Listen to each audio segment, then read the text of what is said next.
올해가 어떤 해인가는 특징적으로 그 본질을 그대로 보여준 건데, 이를테면 왜 대통령은 그 많은 비난에도 불구하고 행안부 안에 경찰국을 신설했을까? 두 번째는 국가수사본부장을 왜 검사를 임명했을까? 굳이. 사실 경찰 입장에서는 모욕적이잖아요. 또는 수사권, 기소권 분리라는 입법 취지에도 정면으로 반하는 거잖아요. 그런데도 불구하고 왜 그런 무리수를 뒀을까? 이미 다 보여줬는데, 그러면 우리에게 민주노조 운동에 혹은 이 민중들에게 정세 분기점은 언제였을까요? 그건 올해 1월 1일이 아니죠. 작년 12월 31일에서 올해 1월 1일로 바뀌었다고 해가지고 정세는 기본이 이제 방향하고 속도, 폭인데요.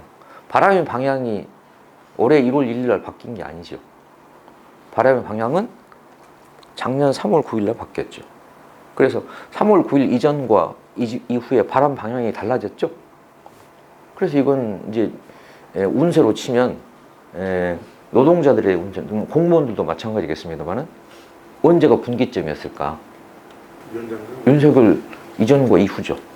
그래서 그럼 윤석열 정부가 어떤 정권인가에 대한 성격 규정과 관련해서 제가 이제 2023년 정세에서 핵심적으로 강조하고 싶고, 절대 간과하지 말아야 되는 게 뭐냐면, 윤 정부의 성격에 대해서 저는 성격 규정 자체가 굉장히 관성적이라고 보는 거거든요.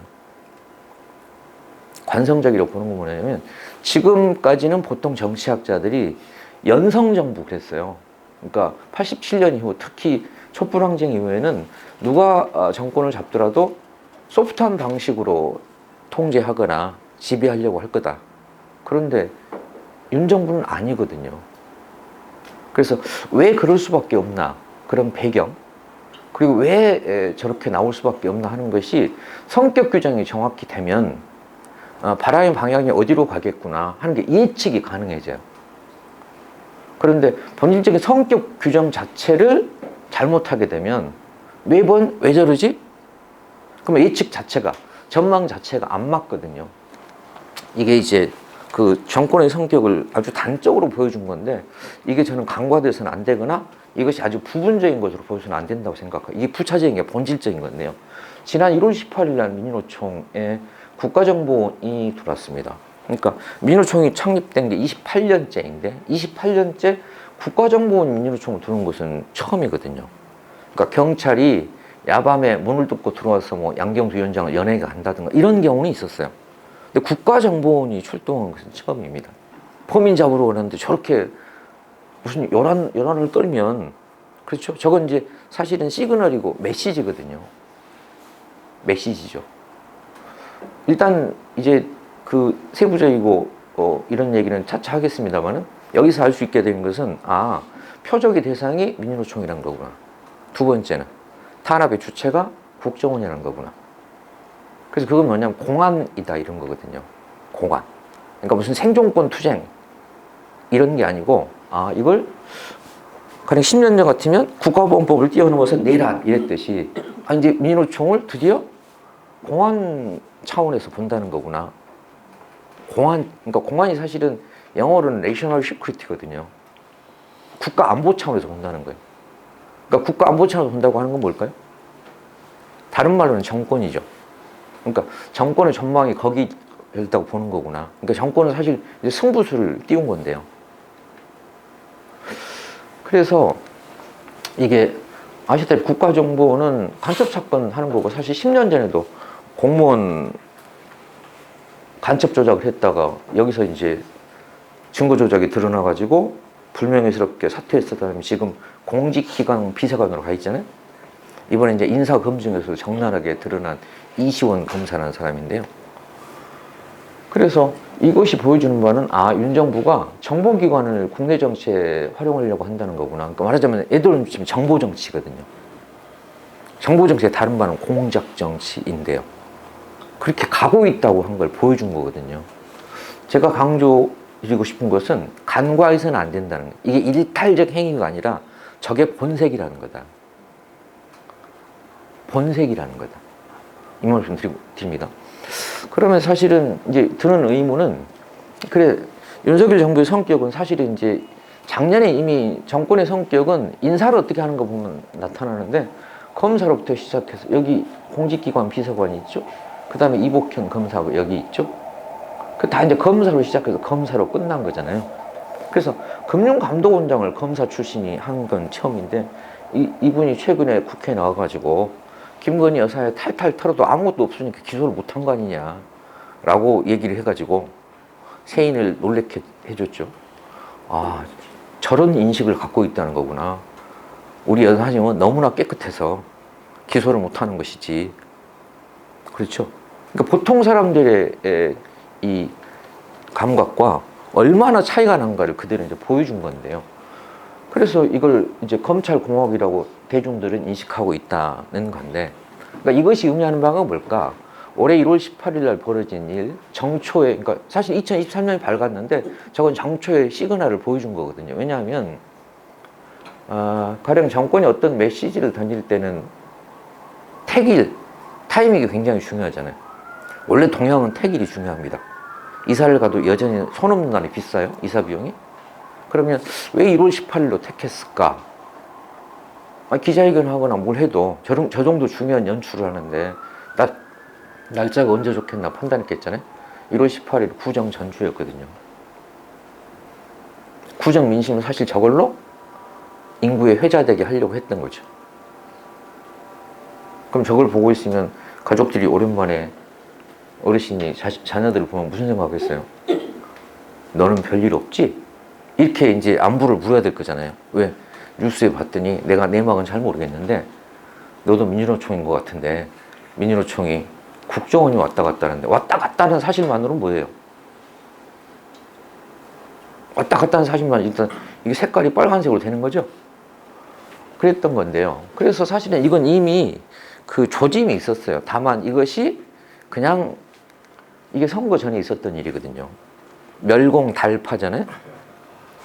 멸공달파 기억나시죠? 저걸 원래 맨 먼저 하는 정용진이죠.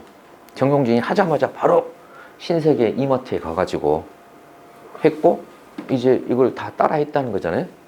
그래서 이거는 저건 이제 정권의 성격을 보여주기보다 선거라서 지지층 결속하기 위한 그런 선거 전술 아니겠나 라고 당시까지는 이해했죠. 또 하나는 저렇게 한들 뭐 당선되겠어? 떨어지면 그만이지? 라고 대부분의 사람들은 봤죠. 왜? 떨어지면 그만이니까. 근데 이 사람 됐어요. 그래서 당연히 이제 선거 때 일이고 뭐 그래서 여기 핵심 키워드가 뭘까? 저는 설마라고 생각해요. 정세인식에서 우리가 제일 경계할 게 설마. 아니 형식 절차적 민주주의 자리를 잡았고 그랬는데 무슨 내란이냐 였어요. 마찬가지로 촛불항쟁까지 거쳤는데 무슨 멸공이냐. 반공도 아니거든요. 사실은 멸공의 의미는 전쟁하자는 얘기거든요. 반공은 무엇을 반대한다예요. 멸공은 뭘까요? 처부수자예요.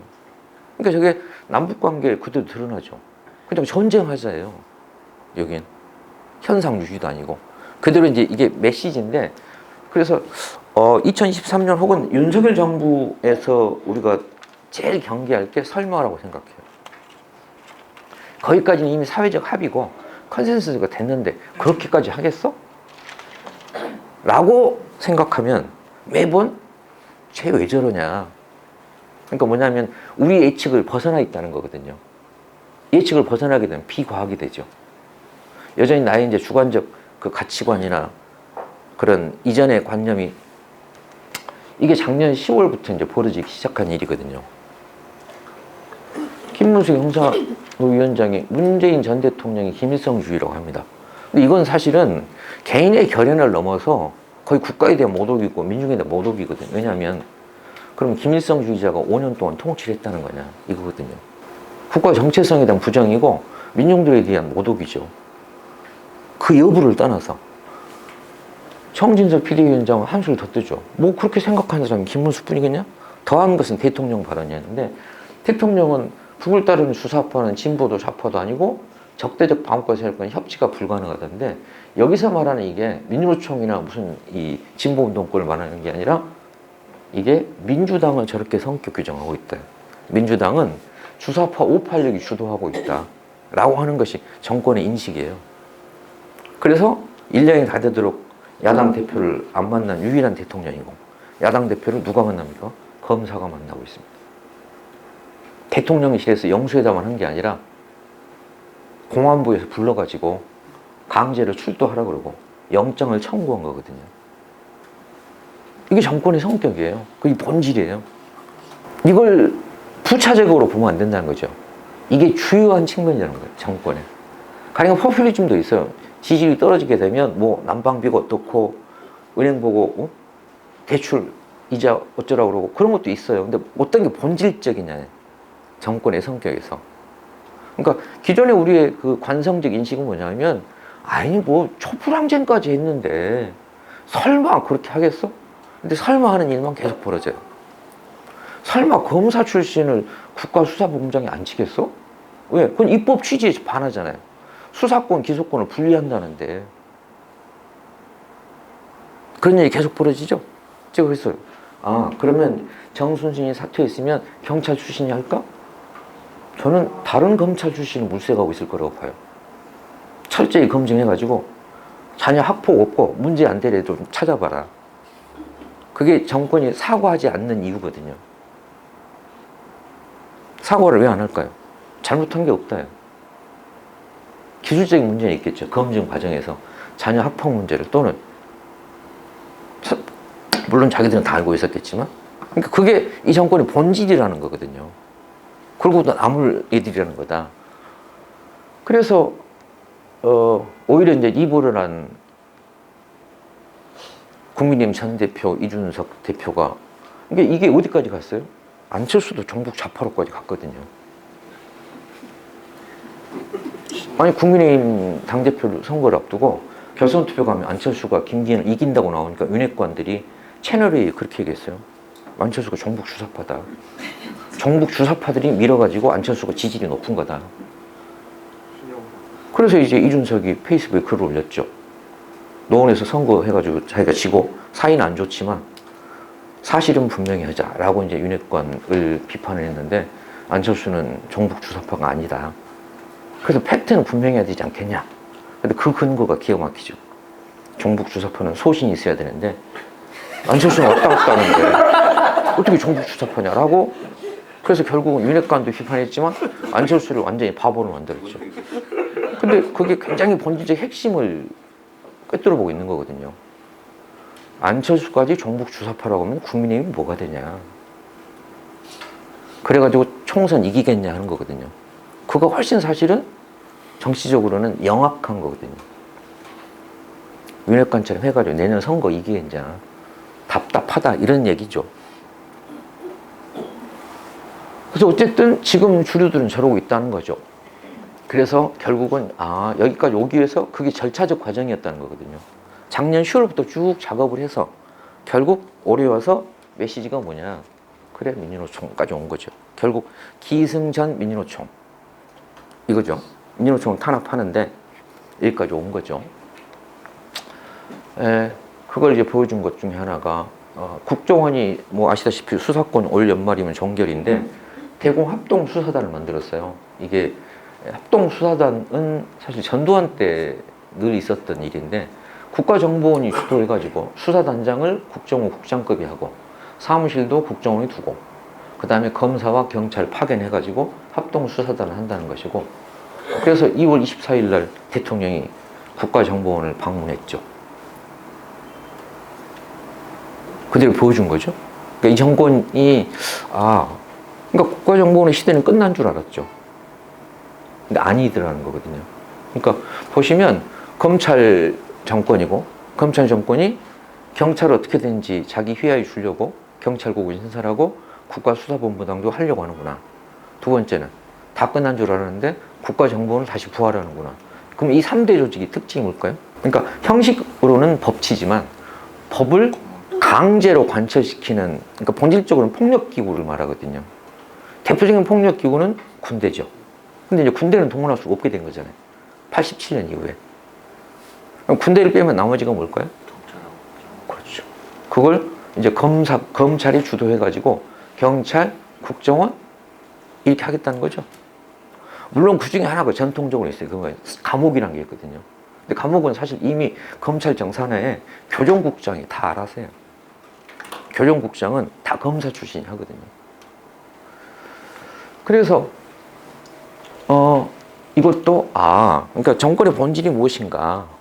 옛날로 치면 이게 완전히 이제 정보 정치로 회귀했다는 거구나 하는 걸 보여준 건데, 그 본질을 그대로 보여준 아주 충격적인 사건. 이건 뭐 그대로 보여준 건데, 2월 8일 날 뉴스가 떴는데요. 교육부 장관 보좌관에 현직 검사가 임명됐다는 거거든요. 근데 저게 이제 임명된 것은, 발령이 난 건 2월 1일인데 뉴스에 뜬 건 2월 8일이었어요. 아주 쇼킹하죠. 그러니까 그냥 상식적으로는 상상이 안 되죠. 그러니까 발상 자체가, 교육부 장관 보좌관을 왜 검사가 하지?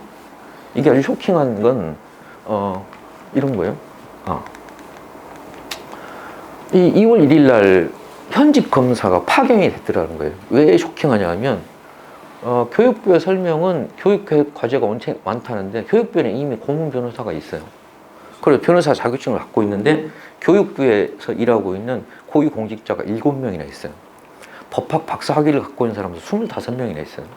그리고 이미 고문 변호사들은 그냥 이름만 걸려 있는 게 아니라 그냥 고문료를 받고 법률적 조언을 이미 해주고 있어요. 근데 굳이 왜 저리 할까요? 교육도 검사가 통제하겠다죠. 뭘 보여줄까요? 그렇죠. 이제 군부독재 시절에, 그래서 그 본질이 뭔가를 봤더니 8일날 전교조가 논평을 냈어요.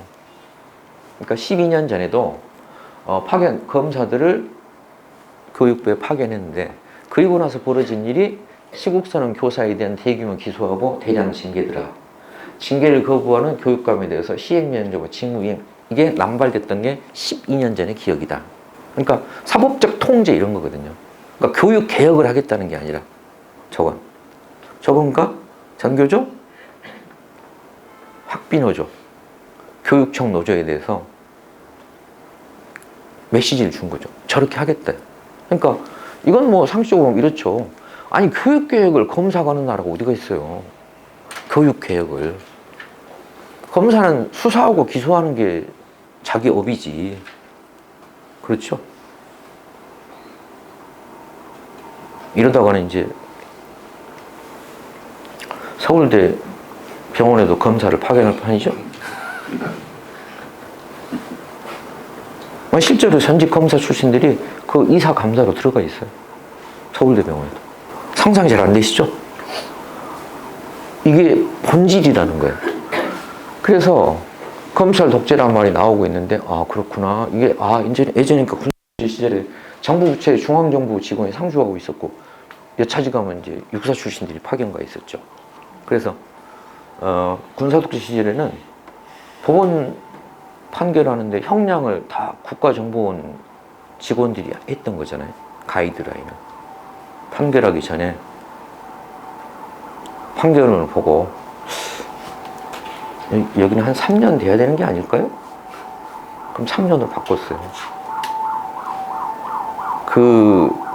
이 악몽의 기억들이 어디 있는가 보면, 조봉원 담수가 사형 판결을 받았잖아요. 판결문에 어떻게 돼 있는 줄 아세요? 무기징역, 2줄 긋고 도장 찍고 사형으로 써놨어요. 손으로. 그게 뭘까요? 판사들이 나는 사형은 아니었다. 근데 그때는 경찰이죠. 정권이 압력을 넣어가지고 사형으로 한 거다. 한 거거든요. 안 그랬으면 타이핑 쳐서 바꿨겠죠. 왜 굳이 이렇게 해놨겠어요? 마치 도이치모터스 재판하는데 수사검사가 이 통장을 썼네요 라고 얘기를 하죠. 그게 뭘까요? 나는 알리바이죠. 왜? 정권은 유한하잖아요. 5년 단기 계약직이잖아요. 나는 정규직이잖아요. 아직 정년 많이 남았잖아요. 그러면 나중에 과거사위원회니 진상규명위원회가 뜰 거 아니에요. 왜? 진실화해위원회, 과거사위원회가 정권 바뀌면 다 뜨거든요. 그럼 나도 알리바이가 있어야 되잖아요. 그래가지고 나를 교체해달라 이런 얘기죠. 그 담당 검사를 다 교체했잖아요. 그게 알리바이 있죠. 어쨌든 이런 일이 벌어지고 있다는 거예요. 정부는 왜 저러는 걸까요? 이것만 이해하면 사실은 아, 윤석열 정부의 성격이 무엇이고 그들이 앞으로 어떻게 하겠다가 예측 가능해지겠죠. 왜 저럴까요?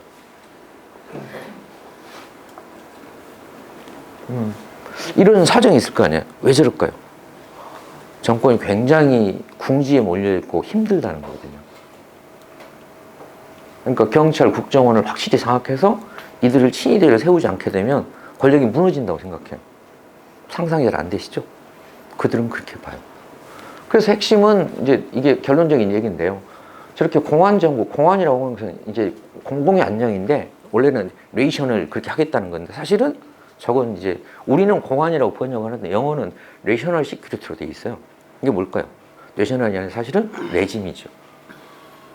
정권 안보가 최고로 되어 있는 국면으로 가고 있다고 하는 것은 뭘 말해줄까요?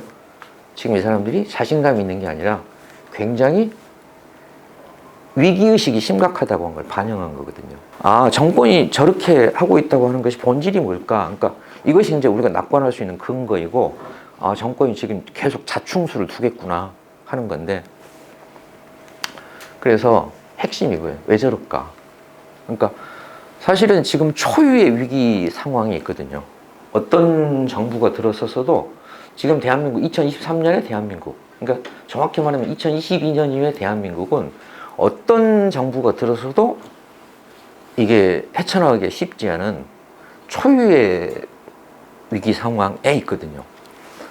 단편적인 예가 이제 사실 물가죠. 물가가 이렇게 오른 것은 외환위기 이후에 처음인데요. 우리가 말하는 인플레이션이라는 용어가 이제 등장하게 된 게 40년 만이거든요. 박정희 때 인플레이션이 문제였어요. 그러니까 박정희 정권이 무너뜨린 게 인플레이션이었거든요. 그러니까 79년 당시에 물가가 30%가 올랐어요. 그것 때문에 이제 민중들이 들고 일어났고, 그건 이제 개헌으로도 안 돼가지고 정권 내부에서 어떻게 대응할 거냐 하다가 그게 무너진 거였거든요. 그런 예가 있었죠. 대표적인 게 스리랑카죠. 거기도 20년 장기 독재를 하다가 무너졌어요. 형이 대통령하고 총리가 동생하는. 그런데 거기가 무너지게 된 게 이제 밀가루 값이 30%가 폭등을 하게 되니까 시민들의 입장에서는 대통령 궁 앞에 천막 치고 농성하다가 대통령을 쳐들어간 거잖아요. 그러니까 대통령이 태국 망명 갔다가 거기서 사퇴하고 그랬던 건데, 물론 그 이후에 뭐 전국이 굉장히 혼란스럽긴 하지만 20년 장기 독재가 무너지게 된 게 인플레이션이었거든요. 그래서 이게 그렇죠. 그래서 이게 외환위기 최대라고 제가 뭐 얘기를 했는데 사람들이 실감 잘 못했죠. 그런데 이게 이제 올해 1월 달에 터진 거죠. 간접 사건이 터진 게 아니라 난방비 폭탄이 터져가지고 이게 이제 적나라하게 드러나게 됐죠. 이거죠. 그러니까 연료물가 지수가 외환위기 이후에 최대로 올랐고, 전기요금은 전두환 때 이래로 이렇게 오른 적이 없다. 도시가스, 지역난방비 다 올라가지고, 그래서 1월 18일 날 잡아서 대대적인 이벤트를 해서 추석 때 전부 이제 민주노총이 왜 저러냐라는 얘기가 회자되기를 기대했는데, 구정 끝나고 봤더니 원통 난방비 얘기로 끝난 거죠. 그러니까 민심을 왜곡할 수는 없다는 뜻이거든요. 그러니까 어르신들도 다 너는 괜찮지? 이 얘기 이전에 야, 이게 말이 되냐? 이런 거죠. 그래서 이게 문제가 터졌는데, 이제 아주 흥미로운 사실은, 그래서 그럼 뭐 우크라이나 전쟁이 터져가지고 뭐 천연가스 원료가 올렸는데 어떡하겠냐라고 했는데 또 충격적인 뉴스가 떴죠. 뭐라고요? 가스공사가 작년에 2조를 남겨가지고 배당을 한대요. 그러니까 이건 뭐 이건 여러분 잘 아시니까 제가 붙여서 설명을 않겠습니다. 그 가스공사는 미수금 계정을 놔두잖아요. 그대로 이제 가격에 반영을 안 하고 작년까지는 구조 있다는 건데, 원래 이건 이제 나중에 천연가스 값이 내려가게 되면 그걸로 올려놓은 요금만큼 이걸 반영을 안 하니까 그걸 메꾼다는 거거든요. 미수금이 우리로 말로 외상이잖아요. 외상장부 구조 있는데 그건 외상인 거고 언젠가는 받을 거니까 어쨌든 외상 빼면 2조가 남았다는 거예요. 그러니까 배당을 해야 정상이죠, 주주들에게는. 근데 저게 이제 보면 정부가 지분을 25% 갖고 있고 26점 몇 %고, 한전이 한 20% 갖고 있고, 국민연금공단이 한 10% 가까이 갖고 있어요. 말하자면 60% 가까이가 이제 정부 지분이니까 공기업이죠. 그래서 이제 막 이게 시끄러우니까 배당을 안 하겠다라고 결정하게 되면 그럼 소액 주주들은 뭐가 돼요? 진퇴양난이죠. 아니, 장부상 이익이 남았으니까 어떻게 해야 돼요? 배당을 해야 되죠. 근데 국민의 정서를 놓고 보면 이게 말이 돼? 이렇게 되죠. 그래서 어떻게 결정할 거냐는 거예요. 그러니까 그러면 정부는 배당받지 말고 소액 주주만 하자. 뭐 이럴 수도 없잖아요. 똑같은 주식인데. 그래서 지금 정부가 이제 진퇴양난이 된 거죠. 어쨌든 이제 이것이 보여준 바는 뭘까요? 한마디로 말하자면 이게 이제 뭐 정권의 성격이기도 하고 자본주의의 아주 이제 그 민낯, 본질을 그대로 보여준 건데요. 그렇죠. 비용은 다 소비자에게 떠넘기고 국민에게 떠넘기고 자기들은 배당금 잔치, 선거업 장치를 한다는 거죠. 그걸 조금 유식한 말로 그렇게 표현하잖아요. 이유는 지가 다 갖고 손실이 생각하면 그걸 사회에 떠넘긴다 이렇게 표현하죠.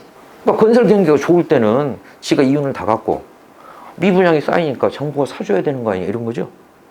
그래서 이게 여기서 보여주듯이 그게 단순히 이제 우리한테는 민생의 위기로 다가오게 되는데 당연히 경제는 주체가 가계, 기업, 정부 이렇게 있으니까 우리가 체감하는 것은 그냥 가계, 특히 이제 우리가 민감한 것은 뭐 GDP도 있고 여러 가지 경제 지표가 있지만 우리는 물가에 가장 예민하거든요.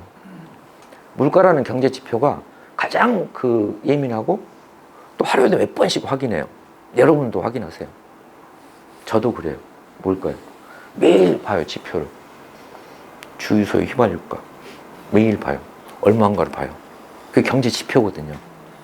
그런데 사실은 보다 그 근본적이고 본질적인 문제는 왜 저럴 수밖에 없는가 하는 것은 사실은 단지 이제 가계 경제나 우리 피부에 와닿는 생활 물가가 아니라 보다 근본적이고 구조적인 문제가 있다는 거거든요.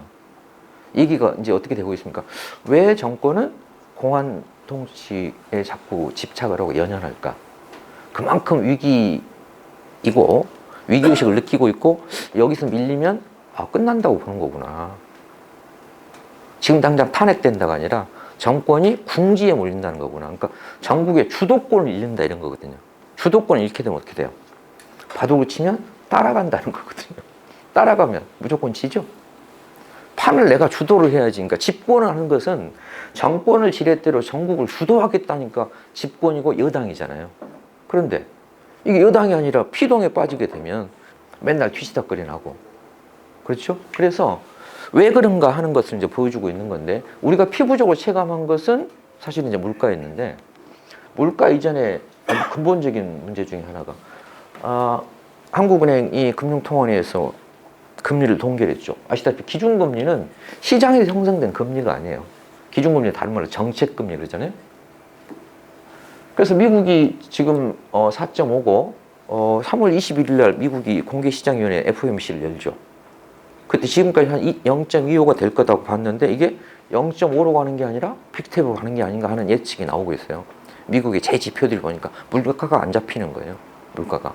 그런데 우리나라는 못 올렸거든요. 예전이. 그래서 지금도 1.25%포인트가 나는데 이건 연합뉴스 그래픽인데 3월 20일 날 미국이 다시 0.25로 올리면 격차가 1.5가 될 건데 이런 얘기가 나오고 있어요. 만약 0.5로 올리게 되면 1.5가 아니라 거의 금리 격차가 2%가 된다는 거거든요. 이건 구조적으로 굉장히 위험하죠. 어떤 점이 위험할까요? 달러가 기축통화고 우리는 기축통화가 아닌데 그럼 이렇게 되면 이 격차가 뭐냐면 외환의 불안정성이죠. 불안정성. 그래서 이제 그렇죠. 환율 등등으로 바로 반영이 되겠는데 어쨌든 이것이 의미하는 바는 아시다시피 기준금리가 역전된 상태고 저게 계속 오래 갈 수는 없다는 건데 문제는 정부는 왜 못 올리고 있는 거예요? 이 얘기죠. 일반적으로 우리나라가 사실 높아야 맞죠. 그래서 0.5 내지 누구는 이제 그런 얘기를 해요. 1%포인트 정도는 높아야 그나마 안정적이다. 아니, 새마을금고하고 국민은행 하면 당연히 새마을금고가 이자가 높잖아요. 물론 이제 투자 요인은 단지 이자만 작용하는 건 아닌데 가장 기본이 되는 게 그렇다는 거예요. 왜 이렇게 못 올리고 있을까요? 고력주책이죠. 한국은행 입장에서는 올리고 싶죠. 근데 못 올린 거죠. 왜 못 올렸을까요? 그러니까 금리를 올리게 되면 그러니까 인플레이션은 과열을 말하거든요. 그러니까 금리는 뭐냐면 과열을 진정시키는 거예요. 열이 막 올라가고 나면 해열제 먹는 거랑 똑같은 거거든요. 그럼 금리를 올리게 되면 경기가 침체돼요. 왜요? 아니, 투자가 줄고 소비가 줄게 되잖아요. 그럼 전체적으로 진정 효과가 있죠. 그러니까 다운시킨 거거든요. 그래서 지금 우리는 못 올리는 지경이다. 이게 사실은 올려야 되는데 만일 이걸 우리가 지금 기준금리를 미국 기준으로 높여버리면 당장 예견되는 거예요. 파산이죠. 가계도 기업도 파산이다. 정부는 건전해요. 경제의 3주체가 가계, 기업, 정부가 있는데 누구나 예측이 가능해요. 왜 금리를 못 올렸을까? 금리를 올려야 맞는데 못 올린 거죠. 이게 진퇴양난이죠. 그럼 이건 뭐예요? 국정을 책임지는 사람들 입장에서 이거 어떻게 해야 되냐 얘기거든요. 우리가 집권했다고 생각해 보세요. 지금 이런 상태 어떻게 하시겠어요? 수술을 해야 되는 거거든요. 수술이 뭘 말해요? 부실기업, 악성 부채는 털어야 되잖아요. 근데 그걸 수술을 안 하겠다. 왜? 그렇게 하면 수술은 뭐가 돼요? 당장 마취도 해야 되고 출혈도 해야 되고 회복하는데 시간이 걸려요. 근데 선거는 내년으로 다가왔어요. 회복하는데 3년 걸리면 하겠어요? 안 하겠어요? 안 하죠. 안 하죠. 우리 같으면 하죠. 해야죠. 그래서 이렇게 된다는 건데 결국 금리를 인상할 수밖에 없는데 못 올린 이유가 경기가 침체돼요. 직접적으로 부채 문제 때문에 못 하고 있죠. 부채가 너무 심각하거든요. 다 아시겠지만 그래서 금리를 지금까지 인상한 것으로도 집값이 하락하고 주가 폭락해 지금 다 자산 가치가 폭락을 해가지고 감당이 안 되고 부채 때문에 헤매고 있는데 부채의 실상 이렇단 말이에요. 그래서 이건 제가 자세히는 설명 안 드리겠습니다. 왜냐하면 제가 이 얘기는 사실은 재작년부터 얘기를 해왔거든요. 그러니까 정상적인 대선이었다면 작년 대선 때는 지금 부채 실상이 이러한데 이게 2021년 말까지 통계란 말입니다. 작년 3월에 대선을 했어요. 자 이렇게 한데 이거 어떻게 해결할 거냐. 이게 외환위기보다 훨씬 위험한 거예요. 외환위기보다. 아시겠지만 가계는 OECD 주요 국가 중에 1등이고 기업 부채도 외환위기보다 훨씬 위험해요. 저거 어떻게 해결할 거냐. 이게 핵심 쟁점이 됐어야 되죠. 왜? 차기 국정 책임자한테는 저게 최대 현안이다. 부채 리스크를 어떻게 관리할 거냐. 그래서 저건 윤석열 정부가 아니라 이재명 정부가 됐더라도 피할 수 없는 위기죠. 또 이재명 정부가 됐더라도 미국이 기준금리를 1년 동안에 19배를 올렸단 말이에요. 1년 동안 19배를 올린 거예요. 그럼 우리가 아니 이창용 총재도 그랬죠. 한국은행이 정권으로 독립했지만 패드로부터는 종료할 수가 없다. 미국이 하는 걸 따라갈 수밖에 없지 않냐. 이렇다는 거거든요. 그렇죠? 그래서 상황이 이렇다는 거. 여기에 대해서는 제가 연구소에 영상을 많이 올려놨으니까 꼭 보시기 바라고. 이것이 보여준 바는 뭐예요? 정말 진퇴양난이고 난제다죠. 난제다. 이 관리를 해야 되는데. 그런데 사실은 이제 내부적으로도 저렇게 돼 있는데 왜냐면 경제의 주체들이 그러니까 경제가 어떤 상태인가 하는 건 그냥 가계, 기업, 정부의 상태를 보면 알 수 있어요. 가계도 기업도 지금 빚이 제일 문제구나 이런 거죠. 그럼 뭘까요? 빚으로 그만큼 버블이 일었다 이런 뜻이거든요. 그럼 거품 언젠가 꺼지게 돼 있죠. 다음 버블이 꺼지면 뭐가 생겨요? 후유증이 생기죠. 어떻게 해요? 부채 못 갚으니까 어떻게 돼요? 그게 경매, 부도가 나게 돼 있잖아요. 왜냐하면 가계 자산의 80% 가까이가 집이거든요. 미국은 가구 자산의 51%가 주식이에요. 그러니까 미국은 주가 관리가 제일 중요하고 우리는 집값 관리죠. 그래서 어쨌든 이건 다 보셨다시피 세계 1등이라고 하는 건 이 보고서가 나온 게 이게 2021년 11월 달이에요. 2021년. 1년 반 전에 이미 나왔고 현재는 지금보다 더 위험하죠. 이건 다 아실 테고. 그래서 이미 이제 40만 가구 정도는 이미 다 지금 당장 그냥 대출 연장 안 해주면 파산이다거든요. 이게 작년 9월 달이에요. 기준금리 올리기 전이에요. 기업들은 2020년 기준으로도 이미 이자 보상 비율이 그 얘기잖아요. 영업이익으로 이자도 못 내는 기업들이 중소기업의 50%, 그 다음에 전체 기업의 39.7%. 대표적인 가령 대기업도 이렇다는데 대표적인 대기업이 어딜까요? 롯데건설이죠. 롯데건설은 상장이 안 돼 있잖아요. 계열사 동원해가지고 2조 넘게 때려 막은 거잖아요. 최근에 충격적 뉴스는 대우건설이 440억을 포기했다죠. 440을 포기한 거예요. 작년 연간 이익의 5.7% 되거든요. 그래서 어쨌든 보내준 거다. 그래서 실제로 지금 다 대출 원금하고 이자 유예 조치로 버티고 있는 거다. 그럼 지금 집권 세력, 국정을 책임지는 세력의 입장에서는 지금 최대 관심사가 뭘까요? 내년 4월 선거 전에 터지면 안 된다죠. 터지면 끝이니까요. 리스크 어떻게 관리하냐죠. 또 내년 이제 해가 밝으면 이제 드디어 2023년에 총선해가 될 건데 내년에는 공안탄을 못 하죠. 뭘 해야 돼요? 포퓰리즘을 해야 되죠. 그렇잖아요. 그래서 이제 그러면 올해밖에 없겠네? 이런 거죠. 그럼 여러분은 어떨까요? 올해만 잘 버티면 되겠네? 이런 거죠. 그래서 한마디로 말하면 올해는 존버예요. 쟤들이 무리하게 막 할 건데 결국 질긴 놈이 이긴다고 올해를 어떻게 넘기는 거에 따라 가지고 내년이 결정될 거다 이런 거거든요. 그래서 그 실제로 이제 위기를 자초했다 혹은 위기를 심화했다 이렇게 말하고 싶은 것은 정부가 어쨌든 이제 국정을 책임지고 있고 정책을 결정할 수 있는 이니셔티브를 주도권을 쥐고 있는데 너무 무능하고 대응을 잘 못하고 있다는 거거든요. 그래서 위기의 그러니까 방향은 알겠네 그들이. 이거 위기가 어떤 속도로 어떤 폭으로 어떤 깊이로 진행되는가 하는 데서 지금 국정을 책임있는 세력들의 책임이 꽤 크다는 얘기를 해드리겠는데 구조적인 문제도 있겠지만 이게 대통령이 올해 1월 달에 스위스 다보스 포럼과 대한민국 1호 영업사원이다. 그러니까 작년 대선은 영업사원 뽑는 선거였죠.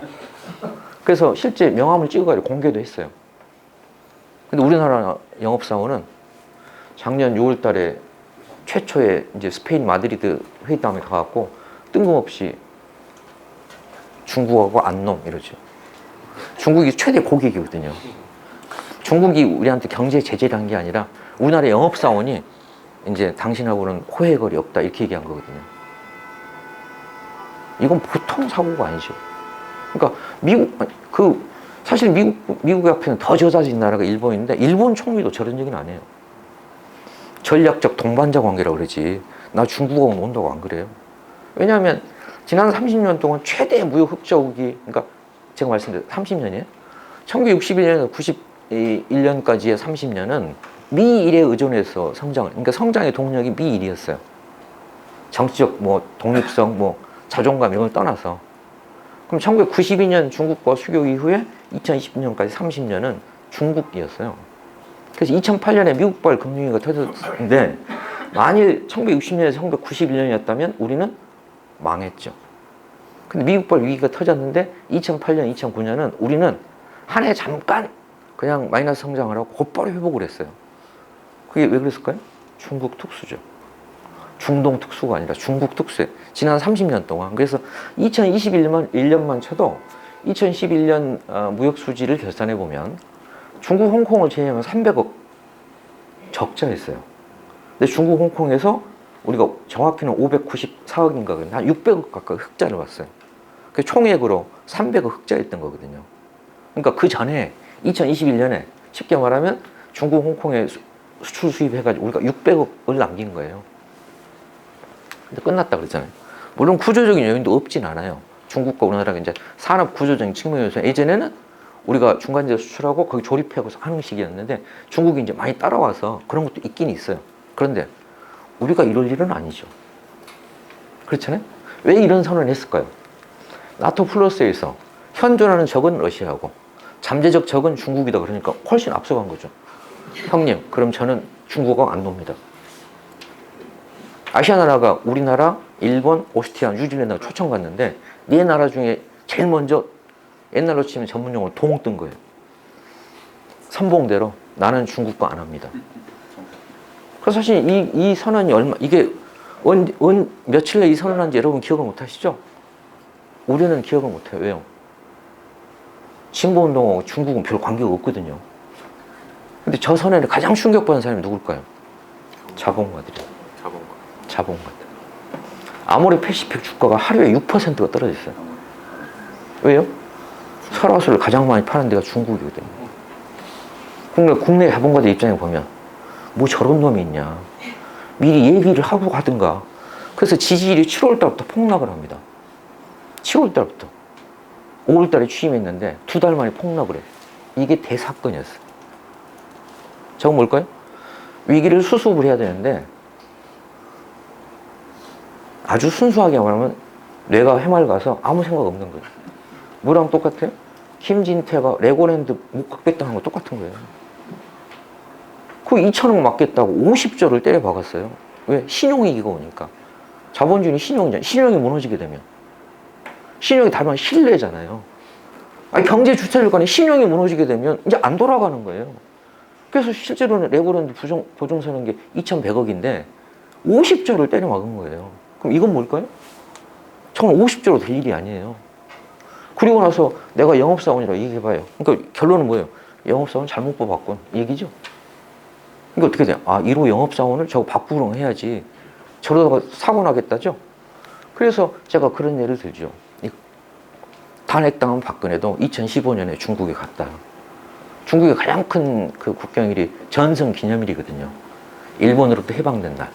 그래서 2015년에 전승 70주년 기념을 천안문 광장에 대대적으로 했어요. 세계 정상을 다 초청했는데 미국이 가지 말라고 그랬죠. G20 국가 중에 딱 2나라 갔어요. 왼쪽에 푸틴, 오른쪽에 박근혜. 박근혜는 왜 갔을까요? 자본가들이 가라고 했어요. 왜? 최대의 고객이잖아요. 그렇죠. 최대의 고객이 칠순잔치 한다는데 가야 돼요, 안 가야 돼요? 가야 되죠. 그분이 국민의힘이랑 안 갈 거예요? 그 칠순잔치하고 국민의힘 뭔 관계가 있어요? 일단 이런 거죠. 그래서 이게 작년에 벌어진 일이에요. 그래서 올해 1월 달에 무역 적자가 40억은 이게 이제 지난 30년이 다 끝났다는 거거든요. 사실은 다른 말로 말하면 1961년에서 91년 군사독재, 소위 압축적 근대화의 시대. 그 다음에 이제 92년에서 2020년까지 30년. 이게 한 세대잖아요. 이게 끝난 거거든요. 그럼 대한민국은 사실은 그러면 이제 2020, 그러니까 글로벌 질서 자체가 재편되고 있잖아요. 그러니까 어디로 가야 되냐. 굉장히 중요한 기로에 서 있죠. 그런데 윤 정부는 어떻게 해요? 미국보다 더 미국적이고 미국이 공화당보다 더 우파죠. 그래서 이제 위기가 심화되고 있는 건데 이건 달리 말하면 뭘 말할까요? 체제 위기가 그만큼 빨리 모순이 터지게 돼 있다는 뜻이거든요. 그러니까 은폐돼 있거나 이게 유보돼 있던 것들이 훨씬 모순의 발전 속도가 빨라진다는 거구나. 철학적으로 설명하면 그렇게 말씀드릴 수 있겠습니다. 그래서 작년에 이제 사상 최대의 무역 적자가 났죠. 한 500억 가까이 났는데요. 그래서 이어서 보시면 2023년은 그 연장에 있어요. 그 단적으로 보여주면 이런 거죠. 이게 2월 20일까지인데 1월 달에 127억 달러 적자가 났고 2월 달 통계는 아직 안 나왔어요. 20일까지 해서 60억 달러예요. 다 합하면 거의 200억 가까이 적자가 난 거예요. 그러면 계산 한번 해보세요. 작년에 한 전체 500억 적자인데 50일 동안 200억 적자가 난 거예요. 암산해보면 세상에 50일 동안 작년 무역 적자의 40%가 50일 만에 터졌다는 거거든요. 심각하죠? 그 중에 이제 핵심적인 게 전체 수출의 20%는 반도체인데 반도체가 반토막 났구나 하는 건데 그걸 수치로 보시게 되죠. 지난해 무역 적자 한 40% 났다는 거고 반도체가 1월 달에 44, 2월 20일까지 이게 그냥 쉽게 말하면 반토막 난 거예요. 그런데 반도체 수출은 중국으로 바로 수출하는 게 20%, 홍콩을 통해서 우회하는 게 20%니까 반도체 수출의 60%가 대중국 교육이에요. 그렇죠. 그런데 미국이 소위 말하는 이제 인플레 감축법 해가지고 더 이상 중국에 투자를 못하게 한 거 아니에요. 아주 진퇴양난이죠. 아니 낸드 프레시를 삼성 같으면 시안 공장에서 전체 물량의 40%를 생산하고 있는데 새로 장비를 업그레이드를 못하게 한다는 거잖아요. 이를테면 그래서 사실은 진퇴양난이죠. 그렇죠. 이걸 외교적으로 뭐 어떻게 더 능숙하게 할 거냐는 변수도 있겠지만 구조적으로 놓고 보면 그렇다는 거거든요. 그래서 무역 수지가 12개월 연속, 2월달 적자라면 12개월 연속 적자라는 것은 외환위기 때 그건 처음이라는 뜻이거든요. 어떤 위험성을 말해줘요? 기준금리가 1% 이상 차이 나는데. 그렇잖아요? 그럼 한국은행의 달러 외환 보유고가 줄기 시작하면 이게 위험해지는데 무역이 적자라는 건 뭘 말해? 달러가 올해 들어서만 교역을 통해서 200억 가까이가 빠져나갔다는 거거든요. 지금 한국은행의 외환 보유고가 한 4천억 가까이 될 겁니다. 또 이제 무역 수지뿐만 아니라 자본 수지라는 게 있기 때문에 자본 수지는 여전히 우리가 흑자이긴 해. 뭘까요? 들어오는 돈이 여전히 많다 이런 뜻이거든요. 해외 순자산이 부채보다 많으니까. 그렇긴 하지만 이것이 보여주는 바는 구조적으로 굉장히 위험할 수 있다. 말하자면 달러가 유출되기 시작하면 그냥 한 방에 훅 갈 수 있다 이런 뜻이거든요. 그래서 이건 뭘 말해요? 굉장히 위험하다. 또 달리 말하면 뭘까요? 정권이 왜 저렇게 오버를 할까? 아, 그럴 수밖에 없겠구나. 그런 얘기죠. 미국보다 더 미국적으로 자기가 선봉대처럼 하는 이유가 저렇게. 문제는 저렇게 하게 되면 굉장히 불안정해지는데, 그러면 누가 봐도 우리 입장에서는 생활물가를 직접적 계기로 생기지만 저게 구조적으로 아니 경기가 이렇게 침체되게 되면 정부를 누가 좋아하지는 않을 거 아니에요. 그럼 국정률이 떨어지게 되고 반정 민심이 계속 쌓이게 될 건데 어떻게 한다는 거예요? 최후의 의거할 게 뭘까요? 정권을 유지하는데 최후의 의거할 게 뭐겠어요? 공안이죠. 공안이 뭐예요? 국민의 삶을 풍족하게 하는 방식으로 민심을 얻는 게 아니라 그건 어차피 어렵다고 보면 방법은 뭐라는 거예요? 공포, 위축이죠. 공포와 위축. 그렇다는 거거든요.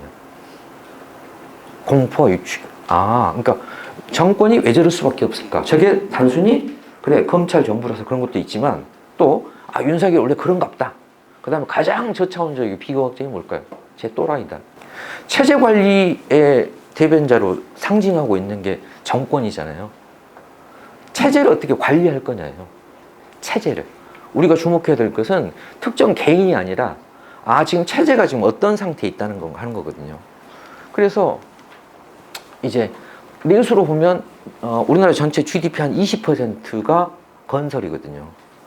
이게 12월까지 6만 8천 채인데 오늘 아침 뉴스를 보면 1월 달까지 7만 5천 채가 됐다는 거잖아요. 국토교통부가 갖고 있는 위기지수가 6만 2천 채거든요. 지난 20년 동안 평균을 쭉 봤더니 미분양이 6만 2천 채 넘어가게 되면 그때부터 위기가 터졌다. 그래서 그때부터 그러니까 관리에 들어가는데 이게 12월까지 6만 8천 채인데 1월 달 통계를 봤더니 7만 5천 채가 된 거예요. 분양 자체가 안 되죠. 사실 심각한 거는 이제 수도권보다는 당연히 지방이죠. 왜? 수도권은 그나마 수요가 있죠. 지방은 심각하죠. 그러니까 지금 수도권 제외하고 지방의 미분양이 이미 6만 2천 채가 넘었다는 거잖아요. 이건 거의 공황 상태예요. 이미 건설하고. 그래서 이제 울산 동구에 주상복합 짓겠다고 달려들었던 대우건설이 440억을 손절하고 털었다는 거잖아요. 왜? 그거 지으려면 1,600억이 더 들어가는데 했다가 2,000억이 물리니까 전문용어로 손절을 한 거죠.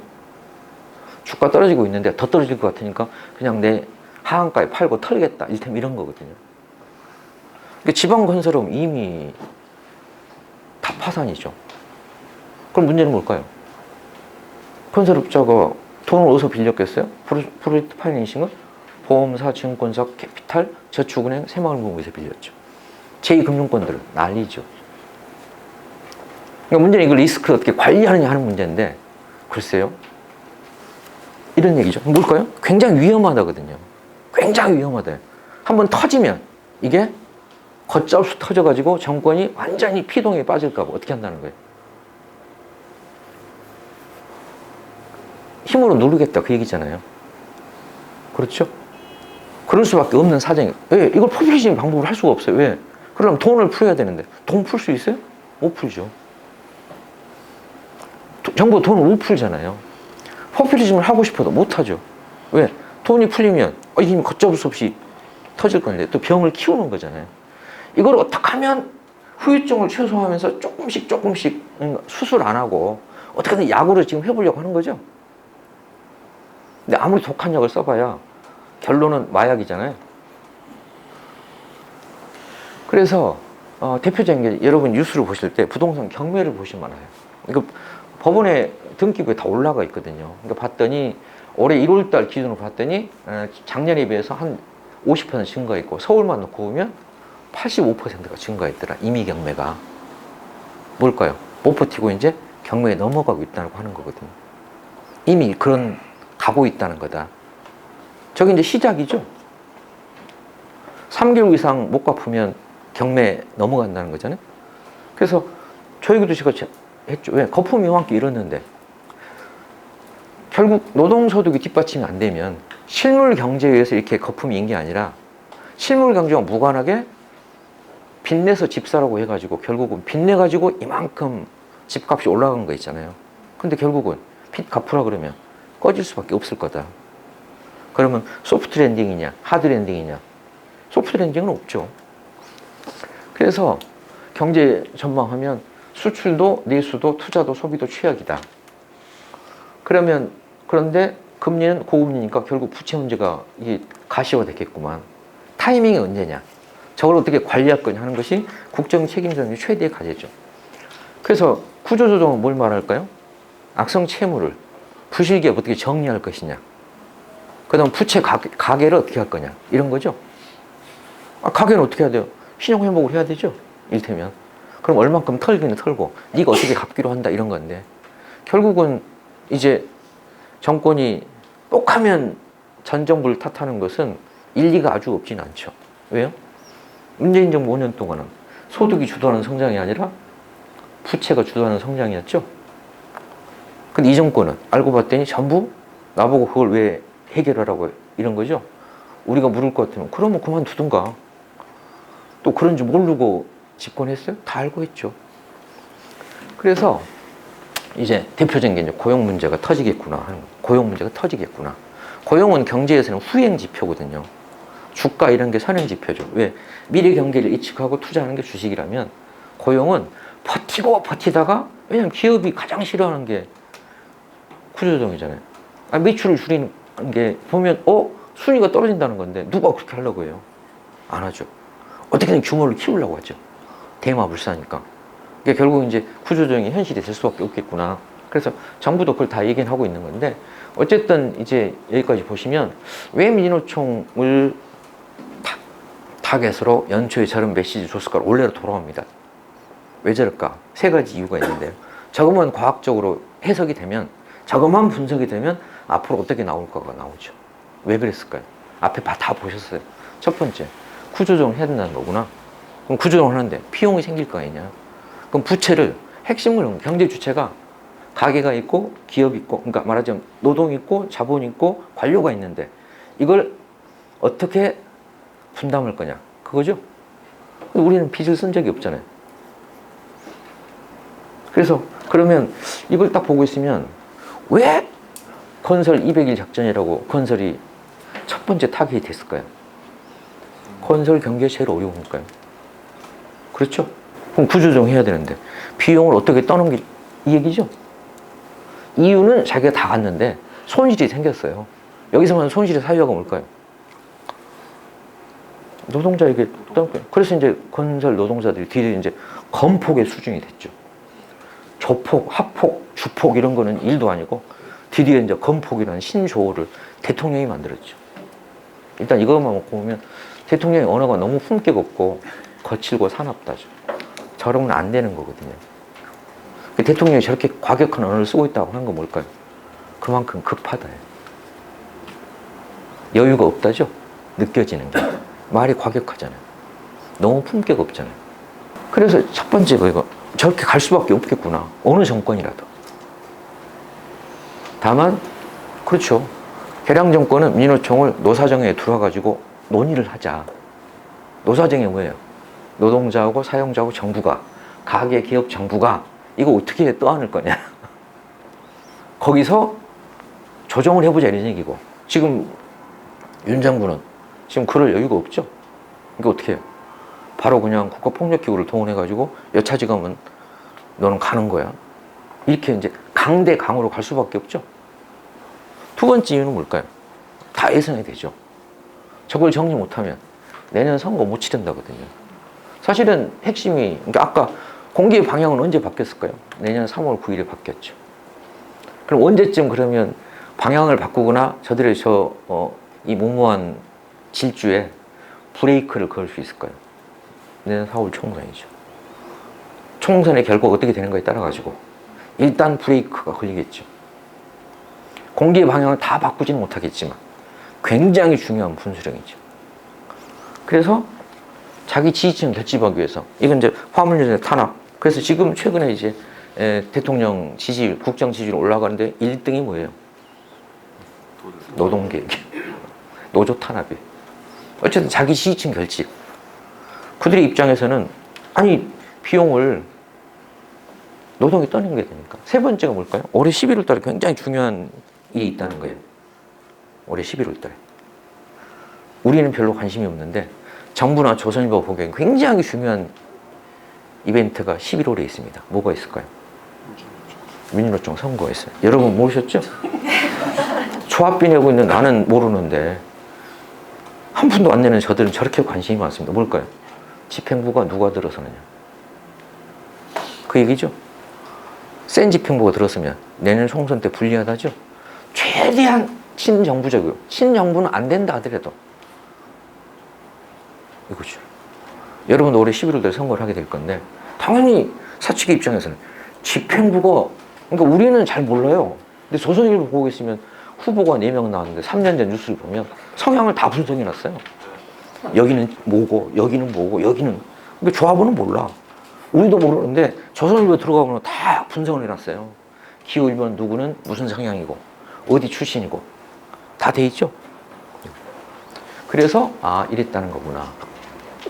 그래서 사실 이제 어떤 선택을 할 것이 하는 문제는 작년에 이미 다 답이 나왔어요. 왜냐면 작년에 바람의 방향이 결정됐고 그런 정세에 어떻게 대응할 건 작년에 이미 나왔어요. 그러니까 노동자는 월급 빼고 다 올랐고 농민들은 이런 판국인데 그럼 어떡하겠어요? 이게 아주 상징적이죠. 이게 작년 7월 달에 대우조선 하청 노동자가 5년 전에 가져간 임금 30%를 이제 경기 좋아졌으니까 회복해달라고 했는데 자본은 4.5% 이런 거죠. 그래서 51일을 파업을 했어요. 근데 상징적인 사건은 뭐예요? 저게 한국 사회에 저게 화두가 됐죠. 이대로 살 거. 그러니까 작년 화두는 그러니까 어떻게 됐어요? 그랬더니 손배 가압류를 했으니까 이 전체 노동자가 이게 작년 노동자에 대해 9호거든요. 그러니까 결국 이제 윤 정부 이후에 이대로 살 거냐 아니면 이대로 못 산다고 저항할 거냐인데 상징적인 사건은 뭐예요? 이투쟁이 두 개 지형으로 된 거 아니야? 라고 지금 소설을 쓰고 있다는 거잖아요. 그게 지난번에 이제 23일 날 민주노총 경남본부를 압수수색한 이유예요. 저 투쟁의 배후에 북과 연계된 세력이 있는 것 같다. 이게 여기서 이제 윤석열 정부가 그럼 어떻게 하겠다는 거 정확히 드러나죠. 그러니까 작년 10월부터 쭉 했는데 쟤들이 결국 멸공 캠페인으로 가는구만. 그게 2023년 저렇게 하겠다는 거구만. 이런 거죠. 그래서 그걸 상징적으로 보여준 거고 그래서 이게 노동자만의 문제가 아니라 이게 작년 12월 30일 날 민중대회를 했는데 이대로는 살 수 없다고 구호됐고 정권은 심판하겠다는데 여기 민주노총 사무총장이고 전농 사무총장인데 구속이 됐죠. 뭘로요? 공안 사건으로. 상징적이죠? 상징적이에요. 그러니 양국관리법 개정을 하겠어요? 안 하죠. 왜? 누구 잡으라고? 야 저기 무슨 종북 주사파 좋으라고 무슨 양국관리법을 개정하냐고. 그들의 사고는 그렇다는 거예요. 통과돼도 거부권 행사하려고 했는데 국회의장이 알아서 상정을 안 해주죠. 이랬던 건데 어쨌든 여기까지 보면 그럼 어떻게 심판하자는 걸까요? 어떻게 심판하자는 걸까요? 작년에 결국 공개 방향이 바뀌었고 내년에 그러니까 가장 대중적인 것은 그렇죠. 투표로 심판하는 거죠. 그러니까 2023년은 뭘까요? 내년 선거로 가는 그래서 올해는 사실은 한마디로 말하면 올해는 투쟁이고 내년은 선거구만. 그 얘기죠. 물론 선거 이후에 그들이 민심의 제동에 걸린다고 해서 민심이 절대 순응하지는 않을 거라고 봐요. 그럼 그 다음에 있는 건 뭘까요? 그럼 항정할 수밖에 없겠네? 왜 박근혜가 탄핵된 게 그거 있잖아요? 그러니까 항상 역사 순서가 투쟁, 그 투쟁의 동력으로 선거를 통해서 민심이 보여져. 근데 민심에 순응하지 않고 민심에 역행을 하면 더 큰 투쟁이 벌어져가지고 급기야 탄핵까지 이르렀다 이런 거잖아요. 그래서 내년 총선이 분수령이 있구나 하는 것이고, 내년 총선은 사실은 포인트가 두 개밖에 없어요. 관심사가 뭘까요? 입법부를 누가 여당이 되냐 이거죠. 제가 그런 얘기를 합니다. 공안 세력, 국정원, 검찰, 경찰은 누구 편일까요? 정의의 편도 아니에요. 사회적 약자의 편도 아니에요. 누구 편일까요? 이긴 사람 편이에요. 왜 검찰은 민주당만 탄압하고 소환할까요? 작년에 2번 졌거든요. 왜 여당과 대통령실이 안 건들까요? 2번 이겼거든요. 그럼 내년 총선에 국민의힘이 이기면 민주당은 이제 그래 아작이 날 거고, 그 다음에 정권은 이제 자신들의 정책을 이제 입법까지 하겠죠. 만일 국민의힘이 지면 어떻게 될까요? 대통령 탈당해라. 그리고 바로 검찰이 이제 소환장을 날리죠. 여사님 나오시죠 이러고. 왜? 그들은 이긴 사람 편이거든요. 복잡한 얘기가 아닙니다. 그게 뭘까요? 동물의 세계는 힘의 논리예요. 약육강식. 센 놈이 내 편이죠. 검사는 어떻게 해요? 무조건 이 사람이 이겼어? 입죠. 충성. 그럼 이 사람인가? 다시 이쪽이죠. 여기는 의리, 대의 없어요. 그게 인간과 동물의 차이인데, 동물은 뭐예요? 그게 없어요. 그래서 이거 굉장히 중요하겠구나 하는 걸 알 수 있어요. 그렇죠? 두 번째, 우리 고민은 뭘까요? 그럼 다시 민주당으로 돌아간다 한들 좋아? 이거죠? 그죠? 그러면 가장 이상적인 방법은 뭘까? 야당이 이기긴 이겨서 여소야대는 되는데 진보가 캐스팅 보드를 주면 최상이겠는데, 이런 생각이 드시죠? 그렇잖아요. 왜? 민주당을 압도적 일당을 만들어 놨는데 아무것도 안 하잖아요. 그러면 우리가 캐스팅 보드가 되면 최상이겠는데? 이게 환상적인 그림이죠? 우리의 협조 없이는 아무것도 못한다. 일단 이런 거잖아요. 전망을 그러면 2024년 4월 10일, 그 얘기는 내년 해도 되는데, 그러면 조금 더 전망을 길게 보면 이런 겁니다. 지금 전체적인 민심의 지형을 놓고 보면 구조적으로는 정권이 입지가 거의 없어요. 또 하나는 공안통치로 돌아간다고 하는 것은 말하자면 이 박정희가 인플레에 시달려가지고 계엄으로 근근히 연명했던 시대로 가겠다고 하는 건데, 그게 용납이 될까요? 안 되죠. 전체적인 흐름이라고 놓고 보면 선거 결과는, 그러니까 제가 이제 공학을 자꾸 이제 이 과학으로 봐서는 안 된다고 하는 이유가, 그것은 기본적으로 이제 역학 이외에서 공학이 가능한 것이지, 역학을 무시하고 계산식을 잘못하게 되면 대형 사고 나거든요. 그게 뭘까요? 역학이라고 하는 게 민심이죠. 민심 위에서 저걸 어떻게 할 거냐는 게, 민심을 반하는 거는 뭐예요? 자연과학적 기초를 무시하고 그냥 지 맘대로 건물 지었다가 무너진 거거든요. 당장은 안 무너지지만 대형 사고 나죠? 그런 건데, 그래서 2015년 여러분 기억하실 거예요? 이게 이 기억을 떠올리는 거 뭐냐면, 현재 정치 지형과 현재 상황이 어디에 가장 유사한 거 보면 저는 2023년은 2015년에 가장 가깝다고 봐요. 여러분한테 뭘까? 상시해보자였어요. 저게 이제 오세훈의 소위 말하는 3%룰이었죠? 2015년에 박근혜가 저걸 들고 나온 거예요. 저걸 하려면 어떻게 해야 돼요? 입법을 해야 되죠? 입법을 하려면 2010년 4.13 총선에서 압도적 다수당이 됐어야 되거든요. 그러니까 당연히 이렇게 되면 노동자 입장에서는 이거 무조건 반대할 수밖에 없죠. 그렇죠? 저건 민주노총, 한국노총 관계없이 다 반대했어요. 그래, 그러면 이제 정규직 자체가 없으면 노조 자체가 의미가 없어지니까, 왜? 노조 간부를 다 시든 건 매기는데 누가 저기 노조가 살아남겠어요? 그래서 노동계는 총력 투쟁을 했고, 그게 이제 총 집결된 게 11월 4일 민중총궐이었어요. 기억할 것은 민주노총 위원장이 구속되고 농민이 돌아가셨다는 거예요. 그러니까 투쟁 없이 사실은 이제 승리도 없는 건데, 그랬더니 박근혜 대통령이 우리를 뭐라 그랬어요? IS라고 그랬어요. 그럼 이렇게 쟤들이 자신만을 했던 이유가 뭘까요? 총선을 앞두고 있는데 당시 야당이 쪼개져 있었거든요. 안철수와 문재인이. 그래서 자기들은 공천만 되면 다 이긴다 그래갖고 다 이제 진박 간별사였어요. 지금 벌어지고 있는 건 뭐예요? 친윤 간별사죠.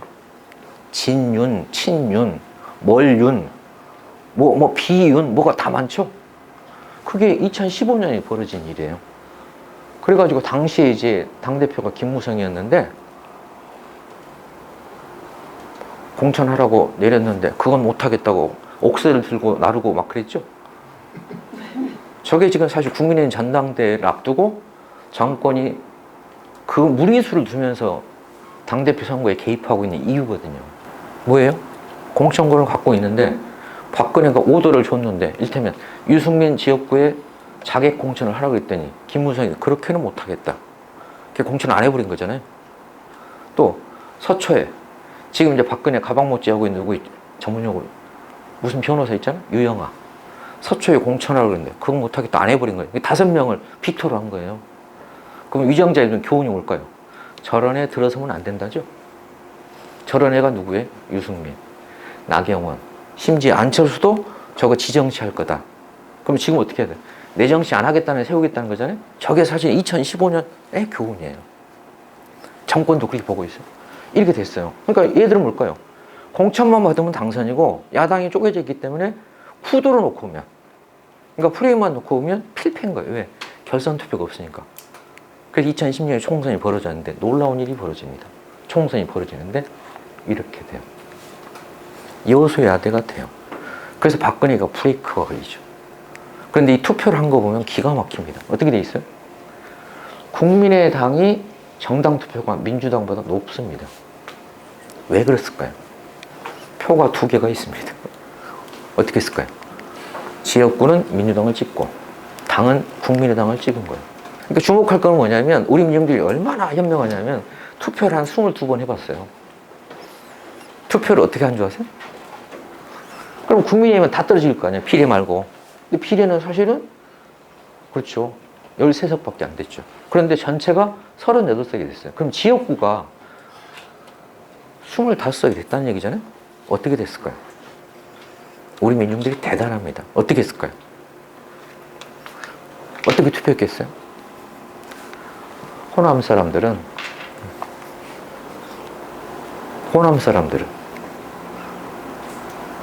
민주당 안 찍어도 되고 국민의힘을 찍어줍니다. 대단하죠? 대단해요. 그래서 물론 어부지리로 정운천은 100몇 표 차이로 되고 순천은 이정현도 되긴 해요. 그러니까 민주당 폭망하고 아예 그냥 25석은 거의 다 호남이에요. 호남에서 저렇게, 그러니까 우리 민주 저렇게 현명한 거예요. 당이 깨져 있고 야당이, 그 다음에 결선 투표는 없고 도대체 어떻게 투표하지? 그래도 저렇게 기가 막히게 투표를 하더라는 거예요. 결과는 뭐였을까요? 이렇게 됐으니까 이제. 그렇죠. 이것이 의미하는 결과는 뭐예요? 그래서 실제로 민주당은 지역구인데 그래서 비례가 같아요. 왜? 득표로 치면 사실 국민의당 1등이잖아요. 그랬죠? 그러니까 그 복잡하고 어려운 정치 지형에서도 저렇게 했다요. 제가 민중을 신뢰하는 그런 겁니다. 대단한 건데 어쨌든 민심이 보여준 바는 뭐예요? 여소야대가 됐으니까 어떡하라는 거예요? 상시해보자는 안 된다죠? 했어요. 박근혜 정부가 승복을 했을까요? 안 했죠. 법이 안 되니까 어떻게 해요? 고용노동부 장관을 하겠다 밀어붙여요. 그럼 우리 선택이 뭐예요? 그럼 네가 그만둬야 되겠네. 그 얘기죠. 그게 사실은 항쟁이에요. 법칙이 뭐예요? 투쟁을 하고 선거를 했는데 민심을 수용을 안 해요. 그럼 어떡할 거예요? 저건 절차적인 방법이 선거로는 안 되겠네. 그랬다는 거거든요. 그래서 이제 이거 기억을 상기시키는 거는 이런 거죠. 우리는 자꾸 촛불항쟁만 얘기하고 있는데 그 전에 항쟁 전에 뭐가 있었다는 거예요? 항쟁 전에 뭐가 있었어요?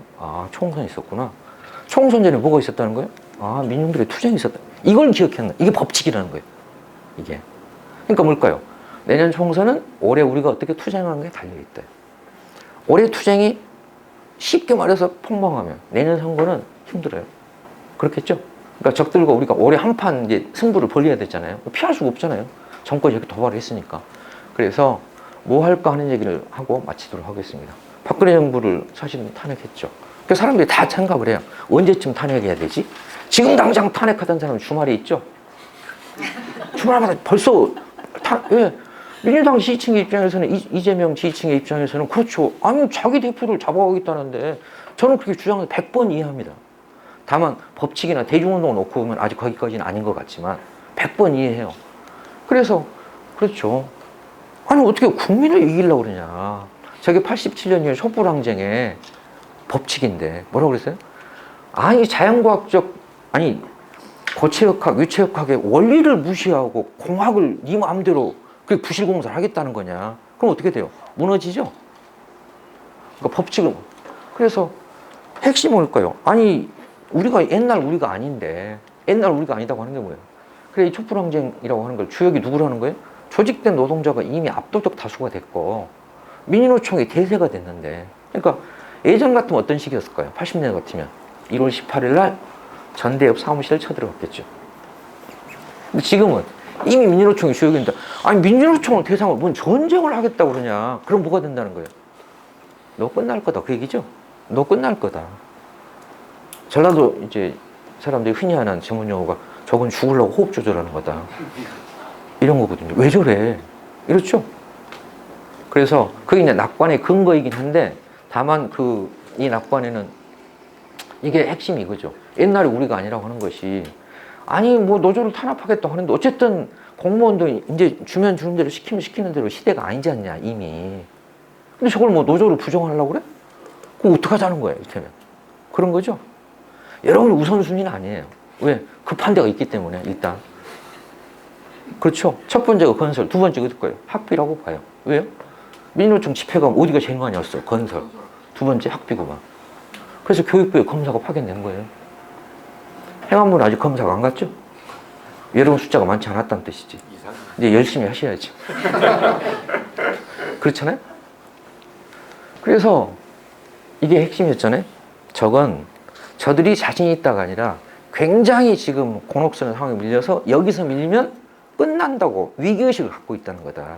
그러니까 무리수를 두고 있는 건데 그럴수록 더 겸손하고 그럴수록 죄송하다고 얘기를 해야 되는데 왜 사과를 안 하냐. 검사의 사전에 사과는 없죠. 20대 검사가 고시 합격해서 임용돼가지고 지방에 내려가면 선배 검사들이 두 가지를 얘기해 준다는 거잖아요. 검사를 오래 하려면 1. 존댓말 쓰지 말 것. 우리가 만나는 놈은 다 죄진 놈인데. 그래서 검사들이 말이 짧죠. 대통령이 말이 짧아요. 왜? 28년 동안 업법 일해서. 시장 가서도 이게 그거야? 이만큼 할머니한테 이거 이렇게 먹으면 되는 거지? 말이 짧아요. 그게 검사 화법이거든요. 1. 존댓말 절대 쓰지 말 것. 20대가 왔는데 지역이 희끗희끗한 지역 유지들이 뭐라고 불러요? 영감님이라고 그래요. 그러니까 다 말을 낮춰라. 두 번째가 뭘까요? 검사를 하려면 사과하면 안 된다.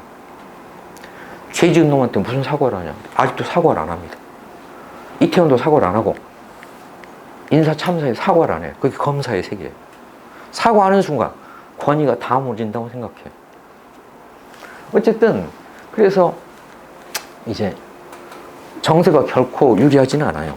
다만 올해 제가 이제 정세가 한 게 핵심은 그러한데 다만 이 정권의 본질이 무엇인가는 보자요. 그게 뭘까요? 기존의 관성적 정세인식은 금물이다. 공안으로 가겠다고 이미 선포를 했는데 에이 뭐 저 되겠어? 그게 아니고 이미 전쟁이 벌어졌다는 거예요. 그럼 어떻게 해요? 아니 탄압을 하는데 그러면 투쟁을 해야지. 그럼 어떡하자는 거냐. 이게 우리에게 주어진 숙제거든요. 그러니까 쟤들이 저렇게 하겠다고 하면 아니 빨리 물러나고 싶다는데 그 얼른 가라고 해야지. 임기 끝까지 그러시면 안 되죠 라고 할 수는 없잖아요. 그래서 정세가 비상하면 비상하게 대응해야 한다는 것이 이런 것이고요. 그래서 구체적으로 이제 마지막으로 결국 투쟁이라고 하는 것은 우리가 촛불을 다 찬양하고 있는데 그 촛불 전사가 뭐예요? 민주노총 위원장의 구속과 농민의 희생이었거든요. 투쟁이 없이 항쟁으로 가지는 않는다요. 그래서 이미 이제 사람의 심성도 그렇고 조직의 상태도 딱 보면 지금 집권 여당을 보고 있으면 그대로 드러나죠. 위기에 처했는데 어떻게 드러나요? 얘들은 남 탓하고 공격하고 이러고 있죠. 그게 이제 짐승의 세계잖아요. 그래서 가령 이건 이제 공무원 노조도 마찬가지로 생각할 수 있는데 이미 이제 탄압이 와서 투쟁을 할 수밖에 없는 상황이죠. 왜? 선전포고를 했는데 그럼 압수수색을 들어왔는데 수색하세요 이렇게 친절하게 안내할 수는 없잖아요. 그렇지 않습니까? 할 수밖에 없어요. 그럼 뭘까요? 제일 중요한 건 뭘까? 이게 각자 도생하려면 각계격파당한다. 어쨌든 연대라고 하는 건 뭐예요? 아니, 탄압받는 세력들이 다 손을 잡는 게 연대지. 너는 오지 마. 저 사람은 아닌 것 같아. 그러면 사실 우리하고 지금 용산하고 차이가 없잖아요. 그래서 연대의 정신인데 핵심이 뭘까요? 이게 연대이고 이것이 저는 민주론자의 핵심적인 정신이라고 봐요. 이미 건설은 5명이 구속됐어요. 수십 군데 압수수색을 당하고 있어요. 뭐 그래 간첩 사건에 누명을 쓰고 구속된 사람도 이미 4사람이나 있어요. 6사람이나 있어요. 참. 그럼 이 사람들 입장에서는 기가 막히죠. 근데 우리가 그들을 외면한다면 이게 과연 민주노조인가를 생각해 봐야 되겠죠. 그래서 여기까지 해서 제 얘기를 마치도록 하겠습니다.